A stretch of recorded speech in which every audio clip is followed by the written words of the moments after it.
শিশুকে টাইফয়েড জ্বরের টিকা দিলে কি কি লাভ হবে? চলুন বিস্তারিত শুনি। শিশু রোগ প্রতিরোধ ক্ষমতা বাড়বে। টাইফয়েড সৃষ্টিকারী ব্যাকটেরিয়ার বিরুদ্ধে প্রতিরোধ ব্যবস্থা গড়ে তুলতে সহায়তা করে, আর এই জন্য ইমিউন সিস্টেমকে উদ্দীপিত করে। আর ভ্যাকসিন ব্যক্তিদের এই সম্ভাব্য জীবন হুমকির অসুস্থতা থেকে রক্ষা করতে সাহায্য করে।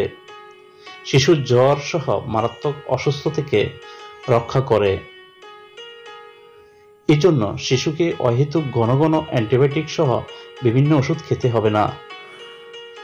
আর শিশু ঘন ঘন অসুস্থ থেকে বেঁচে গেলে পরিবারের চিকিৎসা বাবদ বাড়তি খরচ হবে না।